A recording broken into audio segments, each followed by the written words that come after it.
کو بتایا گیا ہے کہ جب سے آپ نے اس کالے قانون جس کی تجویز منظر عام پر آ چکی ہے، جسے پاکستان میڈیا ڈیولپمنٹ اتھارٹی کہا جاتا ہے، لیکن میں اس کو پاکستان میڈیا ڈنڈا اتھارٹی کہتا ہوں،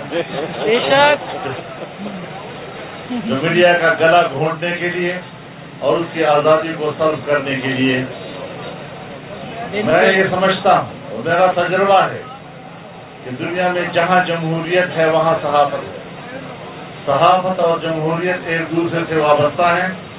جہاں ڈکٹیٹرشپ ہے وہاں صحافت نہیں، ایک پابند اور غلام صحافت ہوا کرتی ہے۔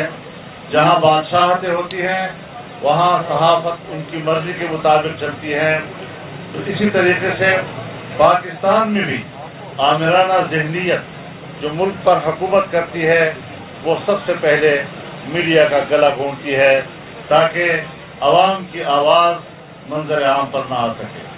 لیکن میری جماعت کی تاریخ ہے، میں نے اپنے والد مرحوم کو صحافتی آزادی کی تحریکوں میں میڈیا کے شانہ بشانہ دیکھا ہے، اور وہی جذبہ مجھے وراثت میں ملا ہے، اور انشاءاللہ ہم آپ کے ساتھ شانہ بشانہ رہیں گے۔ اسمبلی میں اور بھی بہت سے قوانین آ رہے ہیں جو پاکستان کے آئین اور اس کی روح کے منافی ہیں، پاکستان کے آئین سے متصادم ہیں، لیکن ہم اس حوالے سے بھی کبھی خاموش نہیں رہیں گے۔ آج جب میں یہاں آپ کے پاس آیا ہوں تو ایک مظاہرہ آپ کے قریب ان ملازمین کا بھی ہو رہا ہے کہ جن کو ایک جنبش قلم کے ساتھ 16,000 ملازمین کو بے گھر کر دیا اور ان کو نوکریوں سے فارغ کر دیا گیا ہے۔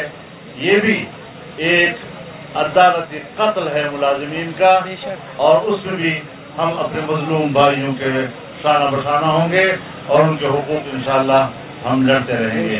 مجھے یقین ہے کہ ایک متوازن اور معتدل اور حق گو میڈیا پاکستان میں موجود رہے گا، اور ہم ایک ساتھ انشاءاللہ آگے کی طرف بڑھیں گے تاکہ ملک میں جمہوریت کو فروغ ملے، جمہوری ماحول بنے اور آمرانہ ذہنیت جو ہے وہ پسپا ہو جائے۔ بہت شکریہ فرماتا۔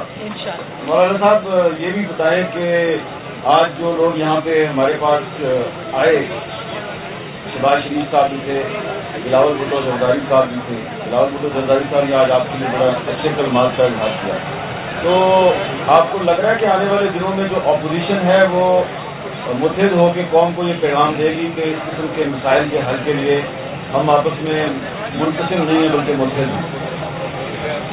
دیکھیے، ہزار اختلاف کے باوجود ملک میں بہت سی چیزیں ہوتی ہیں جس کو مشترکات کہا جاتا ہے۔ یہ ایک ایسا ایشو ہے جس پر سیاستدانوں میں کوئی اختلاف نہیں ہے، اور سیاستدان جو جمہوریت کے علمبردار ہوتے ہیں وہ ہمیشہ میڈیا کی آزادی، صحافتی آزادی کے قائل ہوتے ہیں۔ اور آج جتنے لوگ یہاں پر آپ کے ساتھ یکجہتی کے لیے تشریف لائے ہیں، میں بھی ان کی آمد کو قدر کی نگاہ سے دیکھتا ہوں اور اسے ایک یکجہتی قرار دیتا ہوں۔ ہم اس بات پر سب متفق ہیں۔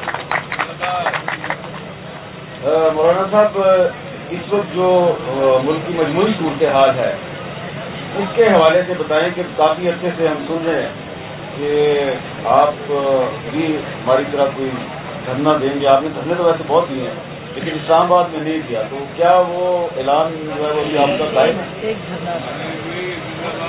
پہلے تو فیصلہ جمعیت علماء اسلام نے کیا تھا، اور اس میں تمام سیاسی جماعتوں نے، ان کے سربراہان نے شرکت بھی کی اور اس کے ساتھ یکجہتی کا اظہار بھی کیا۔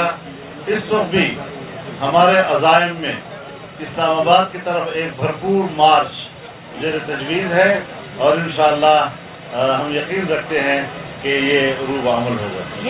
یہ آسمان شرانی سے کوئی بات نہیں۔ جی بہت شکریہ مولانا، آپ نے زبردست دھرنا پہلے بھی دیا تھا، ابھی دوبارہ آپ کہہ رہے ہیں۔ اس دفعہ آپ کے ساتھ کون کون شریک ہوگا؟ پہلے تو آپ تنہا رہ گئے تھے۔ اس دفعہ بہرحال پی ڈی ایم تو ہے اور وہ شریک ہوگا، اور میرے خیال میں جب ہم تمام جماعتوں کو، سیاسی جماعتوں کو دعوت دیں گے تو جس طرح پہلے ہماری دعوت پر انہوں نے لبیک کہا تھا، اب بھی مجھے ان سے امید ہے کہ وہ اختلافات سے بالاتر ہو کر